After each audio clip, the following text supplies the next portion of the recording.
Dirt. This is a jar of dirt. Yes. Is the jar of dirt going to help? If you don't want it, give it back. Huh. Then it helps.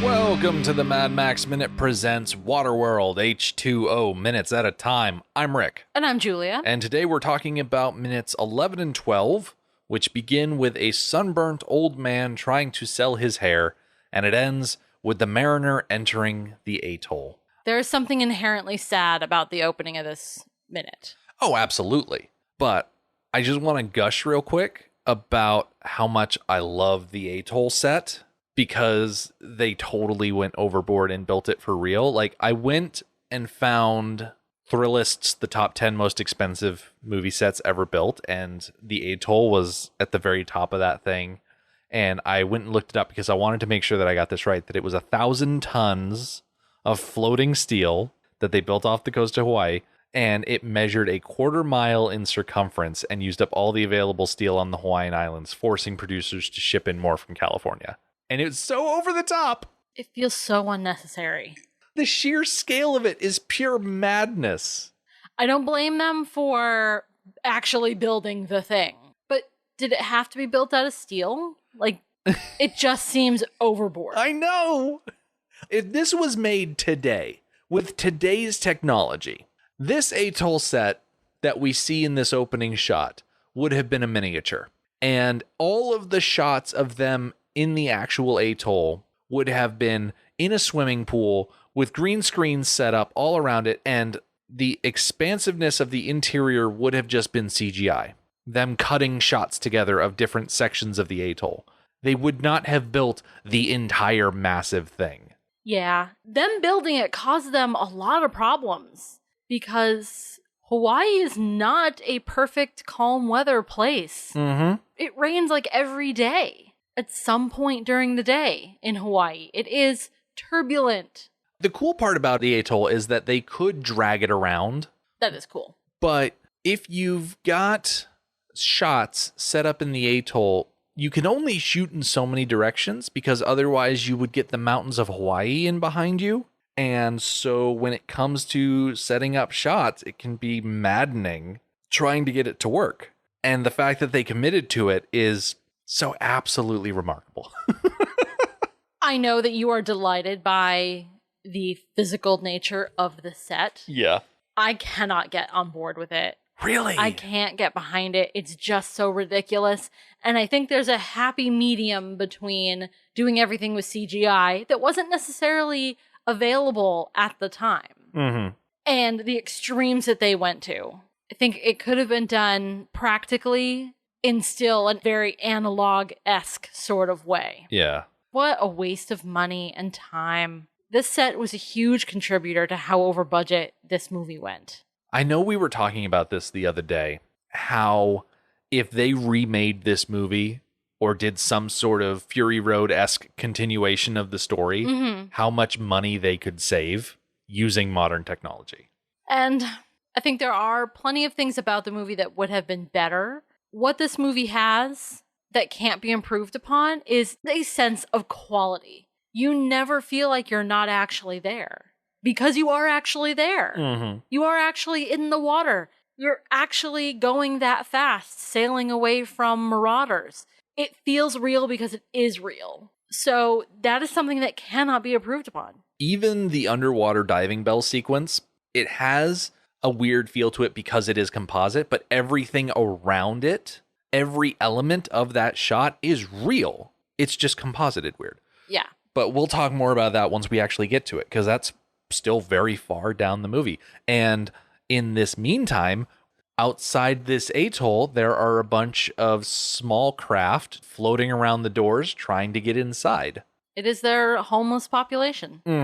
And there's one particular guy that we are dealing with. He is this beet red, sunburnt old guy, and he's got this full head of pure white hair, which looks amazing, contrasted against everything else in this shot. But he's shouting up about how he wants to sell his hair in exchange for water, and I think you said it best. It's very depressing when you think about it too hard. Yeah, it definitely brought to mind Jo March, who did the same thing. She sold her hair to have the money to be able to do something. I can't remember what she used the money for, but it was a necessity. You know, she did what she had to do to make sure that she and her family were taken care of. It's the same thing this guy is doing. Mm-hmm. It's very sad. It definitely says something about their society. They are a subsistence level society. There is little by way of arts and higher pursuits. Although we will see that that is actually not quite true. There are higher pursuits going on, but most people are there to survive. Mm-hmm. I find it funny that you went straight to Little Women for your source of someone selling hair. The first thing that I thought of when I realized that we were selling hair is Les Miserables with Fantine, how when she was kicked out of the factory, one of the things that she did in pretty much every adaptation of that story is selling her hair in order to try and make ends meet. Yes. She also sells her teeth. Mm-hmm. And ultimately the rest of her body. Yes. It's very tragic. Let's go more depressing. Yeah, that's why the show is called Les Miserables. Yeah. It's not called The Cheerful Folk. On a lighter note, I love his clamshell boat. Oh, yeah. He has built himself a shelter in the form of a half shell. You've got the boat, and he's got a little outrigger, and he's got the half covering that comes up on it, and it makes sense. Got to protect yourself from the sun however you can. There are other He's not boats succeeding milling at it fully, around but- that we see. Nobody else has a boat like this one. Mm-hmm. And It's very cool. I think it's pretty great. I got caught up in the idea of using hair to make line, because it's mentioned later on in the movie, once we actually get to the trading barge, that they have rope, but it's made out of human hair. And I'm like, well, okay, how good is human hair rope in reality? I know you looked it up, so you're going to give us an answer. My guess is pretty dang good. Yeah, that's pretty much it. I found a YouTube video from a guy called Tim Rayleigh. He calls himself Primitive Tim, and he's kind of a granola sandals type from what I saw in the video. But basically, he cut off a year's worth of his hair and he strung it together into a string, and he got a good 5 or 6 feet out of it just by using a method of, what is it called? The reverse wrap method, where the way you roll the hairs together and then you wrap them around. And he took that length of string and he put it up in a bow, and he used that hair to effectively shoot arrows. And he said that the benefits of hair rope is that it's waterproof and abrasion resistant compared to line that's made with plant fibers. He said that it does tend to slip on surfaces, so that's a bit of a downside. But as far as strength is concerned, it's pretty dang strong. Nice. Which is exactly why the Enforcer and the Gatesman have a positive opinion about this trade. They're not going to let the guy in, but like, you can make a side trade if you want for his hair, but he's not coming inside. Yeah. Because he does have a lot of hair. I was wondering about the idea of making rope out of kelp, because in Waterworld, you would think that there would be a lot of kelp floating around. Mm-hmm. I think when it comes to rope made from natural materials, if you've got fibers, then you can string those together into some sort of rope. I was looking at different Instructables, and they talk about how you can take sticks and you can soften them up to the point where you can pull the plant fibers out and then twist those together into rope. And so I'm like, well, okay, well, what about seaweed and kelp and things like that? We don't see a lot of it floating on the surface in this movie. No, it would be something that needs to be dived for. Dredged up somehow. Yes. Which is probably why they still use hair as a more consistent source. Right. The trouble with hair is that it is subject to the health of the person growing it. Yeah. If you've got crackly, breakable hair, not going to be great. Stringing it together into a rope, it's not like you're worried about just that one strand. Right. But to be able to do that, you need some certain length of hair. But if the person growing it is not healthy, the hair's just going to keep breaking and you're not going to get lengths of hair. And to a physical body, the hair on your head is the least of its problems. It needs to take care of your central organs first. So it's going to devote all of its resources to doing that. And if it needs to sacrifice your head of hair to do it, it's going to. So coming across somebody who actually has a good head of hair and is willing to give it up, that's really something. I'm actually surprised that anybody has a good head of hair. You mentioned up on top of the wall, we've got the Gatesman and the Enforcer. I want to dip quickly into the Gatesman to get introduced to him because I looked up Rick Aviles, a bit of his history. He, according to IMDb, is best known for this movie. He was Mad Dog in Cannonball Run. He was a character in Carlito's Way in 1993. And he was someone that you might recognize in the movie Ghost. He played Willie Lopez. Yes, he did. I do remember him from Ghost. I knew I recognized his face. So that solves that mystery. Rick Aviles was born on October 14th, 1952 in New York City. In the 1970s and 1980s, Aviles worked as a stand-up comedian on the Greenwich Village nightclub circuit in New York. And then in 1981, he landed the role of Mad Dog in Cannonball Run. He went on to act in 14 more film productions. And in 1987, Aviles landed a small part as the maintenance man in the film The Secret of My Success, starring Michael J. Fox. And that same year, he became the host of It's Showtime at the Apollo and continued that job until 1991. That's a good gig. That is a very good gig. I found one of his stand-up sets from, I think, 1991, and he was very funny. Oh, yeah, I noticed. You were delighted. He's got a lot of pride in his Puerto Rican heritage, and he tells a lot of funny anecdotes about living in New York City and dealing with people of different backgrounds. Nice. So it was in 1990 that Aviles landed his most memorable role, Willie Lopez, as the killer of Patrick Swayze's Sam Wheat in the film Ghost. That film was arguably a smash hit. I can't think of too many people that aren't at least familiar with the pottery scene from Ghost. Yeah, of that course. one stands out. Something that I didn't realize was that Ghost won several Oscar nominations. Didn't realize that. Oh, okay. So among the television series that Aviles appeared in was Mr. and Mrs. Dracula in 1980, The Day Women Got Even in 1980 as well. He was also on The Carol Burnett Show in 1991. And another role that you'll probably recognize him from, he played the Rat Man in the Stephen King miniseries The Stand in 1994. Oh, okay. I'll have to go back and notice him. Yeah, you remember when, oh gosh, who's the guy from Forrest Gump that was also in The Stand? He does a lot of stuff for veterans. Gary Sinise. Gary Sinise hangs up the phone in that arcade and he bumps into a guy and he's like, oh, sorry. And the dude who turns around is like, the Rat Man forgive you this time. Oh, yeah. That's Rick Aviles. Nice. Yeah. He passed away in 1995 on March 17th. He died in Los Angeles from complications of AIDS that he contracted after getting HIV from using heroin. So it's a very sad situation because he died before this movie was released. Yeah, that's what I thought. That is very tragic.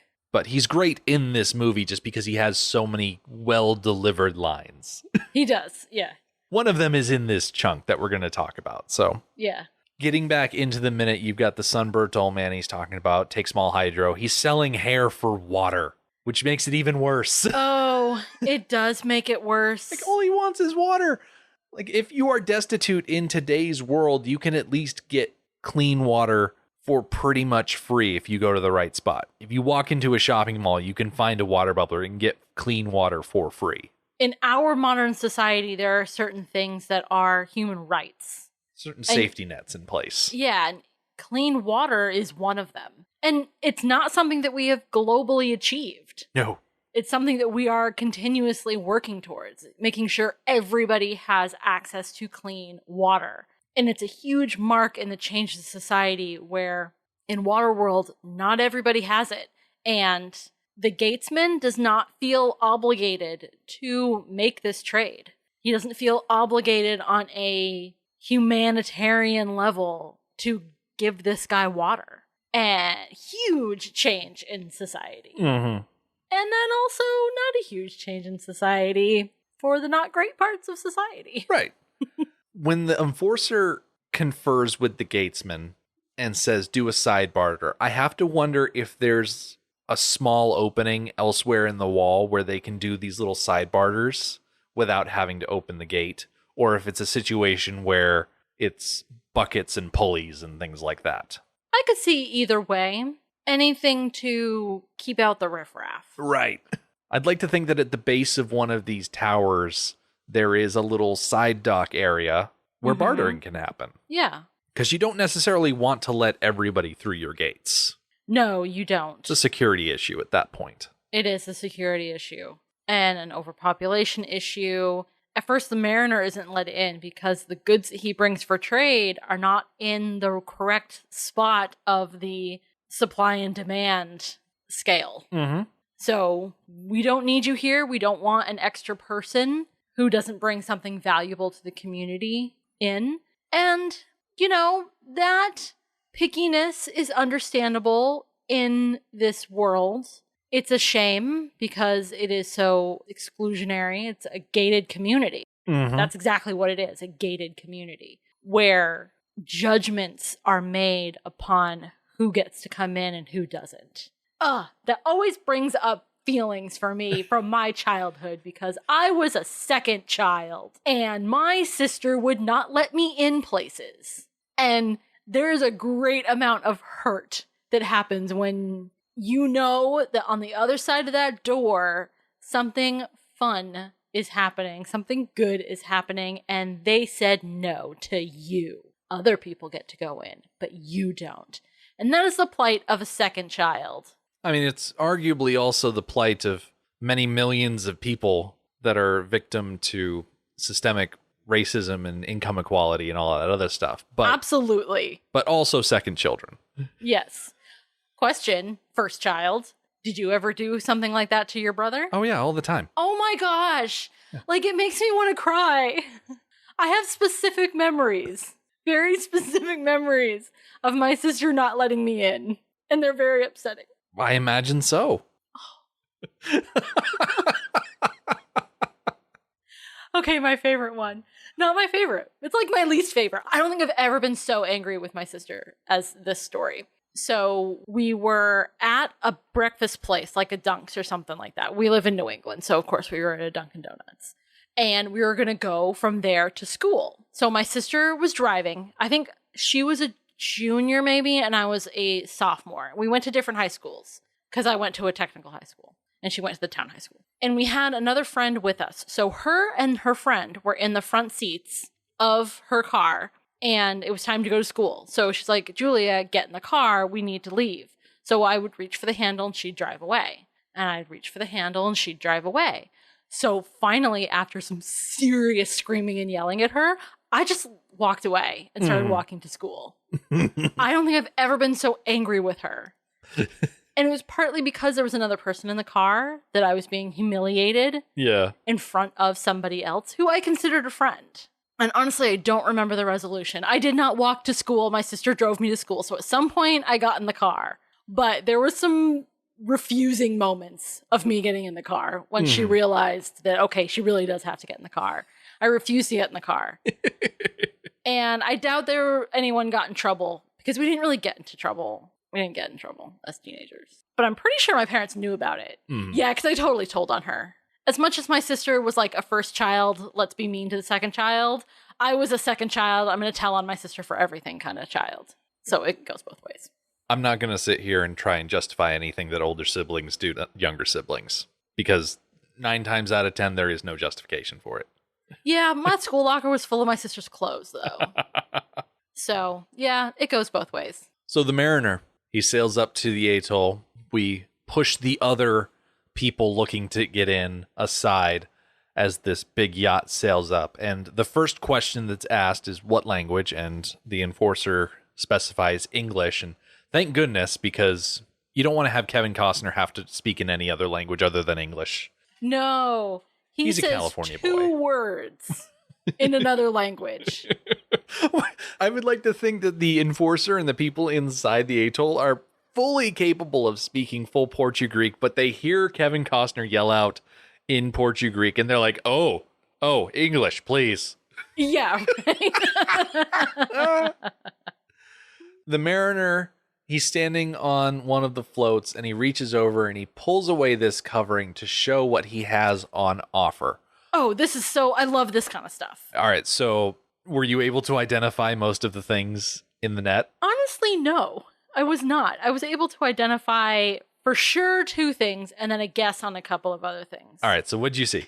Okay, the Thigh Master, that was easy. Obviously. Yeah. And then I was like 90% sure about a pair of skis. Mm-hmm. They were definitely broken off, I think snapped at the back end. So I think the skis that we're looking at, it looks like we're facing from the rear of the ski. Like what looks like cutouts could be the back of the ski, or it could just be that we're looking at a certain angle of the ski where, you know how skis pop up in the front? Yes. It could just be that those are just the front of the ski that pop up, and the angle that we're looking at, the shadow looks like they're broken. Okay.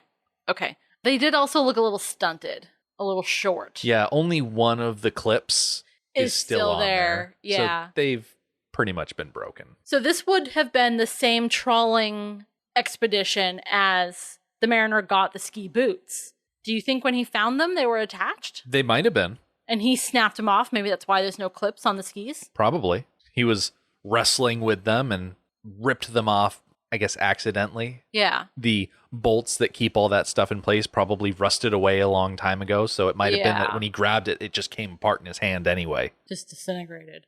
Mm-hmm. So there was a few things that I kind of had a best guess. And then honestly, these are not good guesses. So you can make fun of me. There was an object, like a long, skinny object with like a bell-shaped end on the upper right-hand side. Mm-hmm. Kind of looked like a clarinet. That's what I thought it was as well. Okay, I kind of felt silly for thinking it might be a clarinet, but I feel justified. And then kind of below that, there was some sort of canister. Like a cylinder. Yeah.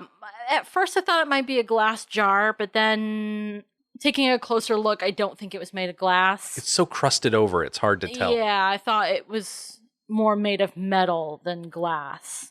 That was really all I felt confident even making a guess on. Okay. There were some thin arching pieces that kind of looked like fishing rods, but I don't think they were fishing rods. Right below the Thigh Master, it looked to me like a pie dish. Oh, yeah, like a cake pan or something. And that's the noise that we hear, is the Thigh Master hitting that pan. And it sounded a bit tinny. Yeah.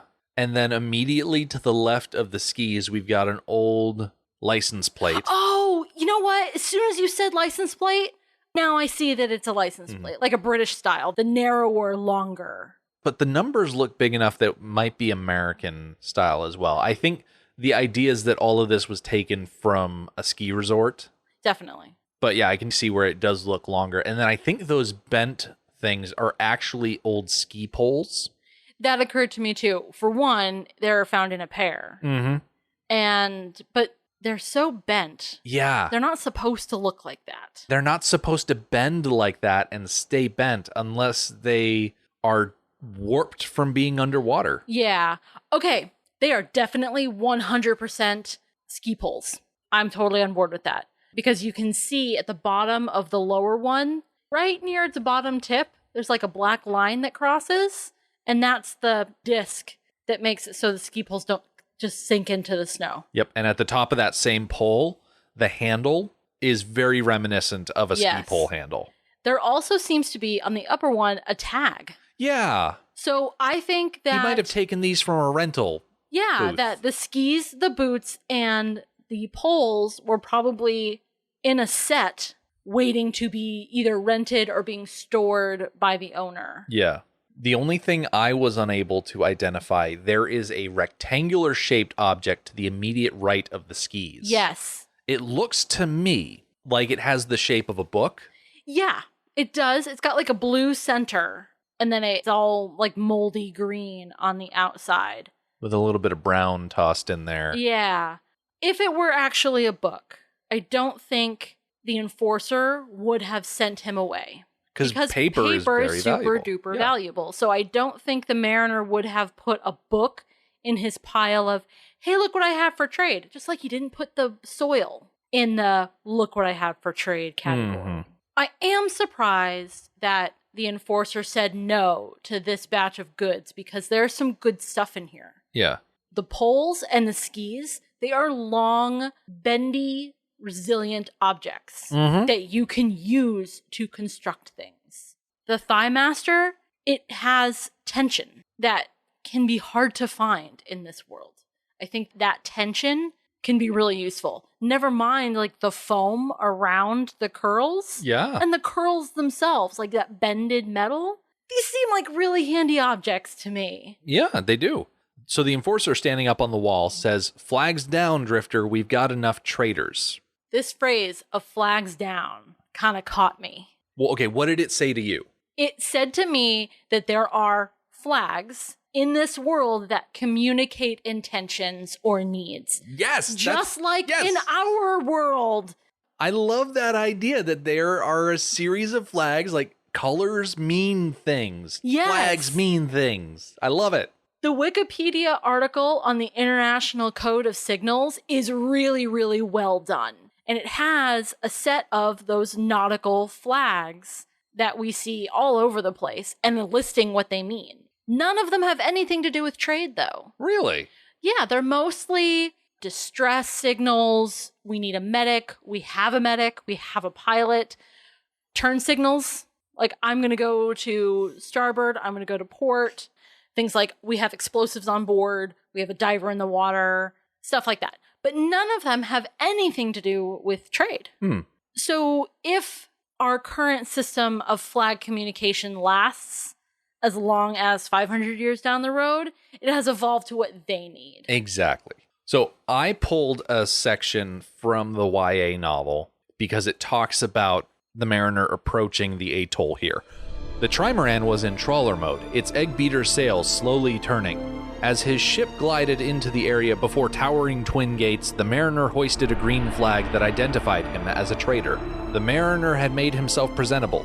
He looked preposterous in his armless leather and canvas jacket, fish skin pants, and ski boots.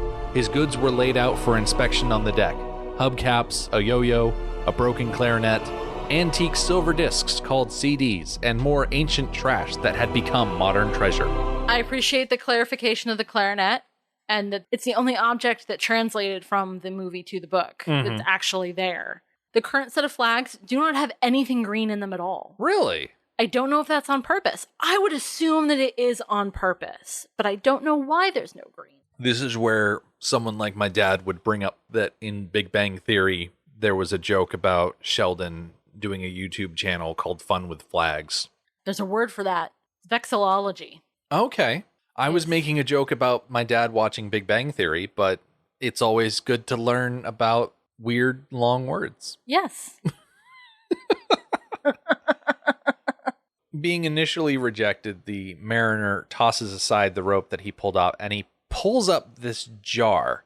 And it's not immediately apparent what's in it, but everybody on the atoll is very interested, and the mariner plucks out a handful and lets fall through his fingers dirt. And this is where Rick Aviles' line reading comes into full force, because the Gatesman turns to the enforcer and he goes, "Dirt." And I love that. Like, Rick Aviles' one-word line readings in this movie, he's got some great ones. Yeah, this is the first best. one. We actually skipped over his previous line that I delighted in. It's way from the earlier in the minute when he is talking to the sunburnt old man. Yeah. And he says, how many ways can I say it? Go on, hit the swell. And the way he says hit the swell is so delightful.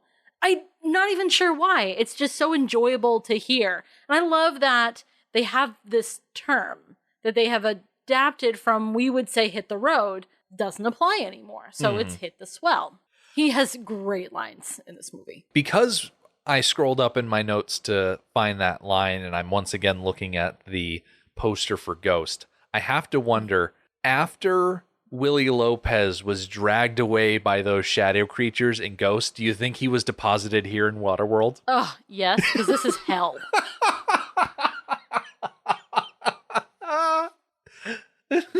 Please tell me Kevin Costner's character died at the end of Wyatt Earp. I don't know. Because that would be perfect. Oh my gosh. The reveal of the dirt in the book is described this way. The mariner pulled up the leather pouch. Then he removed the lid from the heavy jar, scooping up the priceless substance therein. The aroma drifted up and tickled the nostrils of the bearded gatesman and the burly enforcer. They could not stop their smiles. Dirt, the gateman sighed. The mariner smiled too, just a little. Open the gates for him, the enforcer said. Nothing on Waterworld, not even the tastiest grilled fish, could compare to the scent of dirt. It does a much better job of helping us to envision what a big deal this is. Yeah. And the reaction that they have. Their reaction is more about the smell, which is delightful, than about the possibilities of what you could do with it. In the movie, it seems very, like, great, we could trade more dirt so that we could plant more tomatoes. Mm-hmm. It just seems very practical. In the book there, that's an emotional response. It's the way we feel about bread. Yeah. Smell bread and we just, we want it. It smells so good. It makes it desirable. Dirt contains possibility. Yes. It's an incubating environment. And I think that's where people get such a reaction to it here in Waterworld. And while we don't get the description of scent, all of the people crowding around the opening to the atoll to see what he has helps relay that anticipation that we lose out by not having it described the way it is in the book. Yes. It brings to mind a scene from Umbrella Academy where the sibling that is a ghost that Klaus sees, Ben learns how to occupy Klaus's body. Mm-hmm. And his first time actually doing it and like going out into the world, he goes straight for dirt and he rubs his feet in it and he hasn't felt texture and warmth in like 17 years he's been a ghost. Yeah, something like that. And he ends up just laying down in the dirt, relishing it. So yeah, their response in the book is justified. It's the sort of thing that we take for granted. Mm-hmm. The call is made out to open the gates. And oh my gosh, I love these gates so much because they open in what I describe as an accordion style. They are a large opening, and when you crank it on the edges, a series of gears allows the sections of the door to collapse in on themselves. So you've got 4 sections, 2 sections to a side, and when they open up, they fold in on themselves. And I love that because it solves the problem of where are you going to put these doors when they're open? And also, how are you going to make it so that it's not like you've got one big door that has to displace a ton of water as it swings through. You've got 4 smaller doors that displace a lot less water and take up less effort to open because they are smaller. They're cutting a smaller profile. Also gives them the option of how much room they want to open. Now, for the Trimaran, they have to open all 4 sections to let it through. It's quite a large ship. But if they were just going to let through the hair guy, they could just open one of those sections. Yeah. And just let him slip in and close it back up. So it is absolutely also a security measure. Gives them more control over the comings and goings of people. When I was a wee lad, one of the things that I loved doing with my Legos is building setups like this. Walled in, secured fortress type things out of Lego. And I would play around with different door designs, whether they were nested sliding doors or dropping down portcullises or drawbridges or something like that. I loved constructing the ways to open things. And I don't think I ever tried building something quite like this, quite this mechanically complicated, but I'm pretty sure that I could nowadays. Yeah, I was going to say, does this make you want to go do that? It kind of does, but I've got so many other things to occupy me.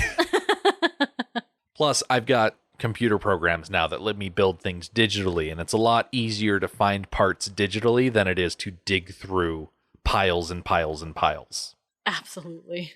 So here we are entering the atoll, And we get to see, as the gates open, how it is essentially a donut. It is an atoll in the classical sense that there is a bit of a lagoon in the middle, and there are a ton of structures built up around this ring. After the shot where the gates are opening and the Trimaran is outside, we see a bunch of workers turning cranks, and I'm able to see in the background that they have large circular shapes. I'm sure that's something having to do with water purification.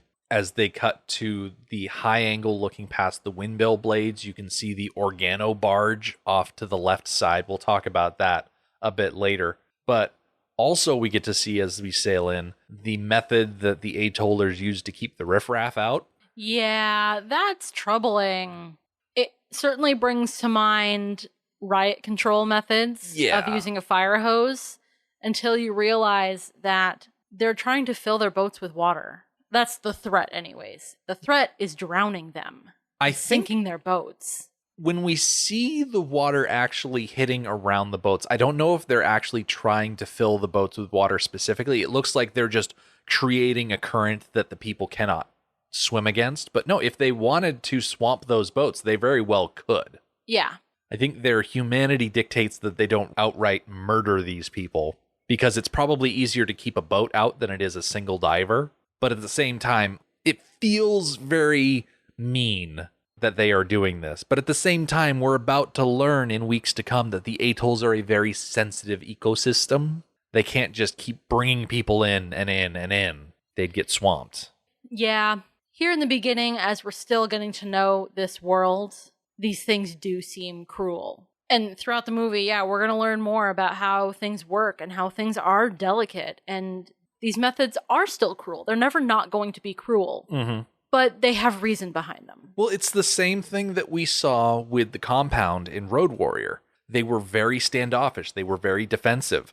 The way that the gyro captain described the people in the compound is that they are not willing to part with their gasoline. And so they are very standoffish and aggressive, distrusting and whatnot. And this is just an extension of that idea that you see in pretty much all post-apocalyptic media. When it comes to welcoming energies, Bartertown is definitely a lot more welcoming than the atoll, but the atoll is a lot more welcoming than the compound. I agree with that scale. It does bum me out, though, that Frank Thring isn't the one judging who gets to enter the atoll. That'd be pretty excellent. It would be pretty excellent, but unfortunately that is not the case.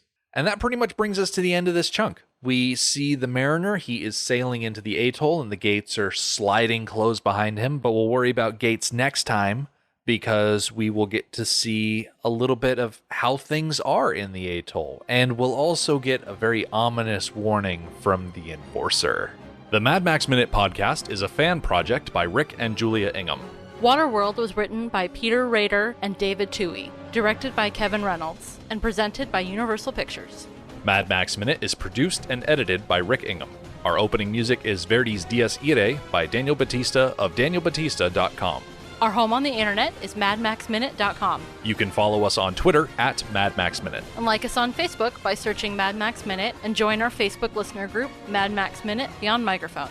If you'd like to support the podcast, visit patreon.com/MadMaxMin. Thank you for joining us for Waterworld Episode 6. See you next time.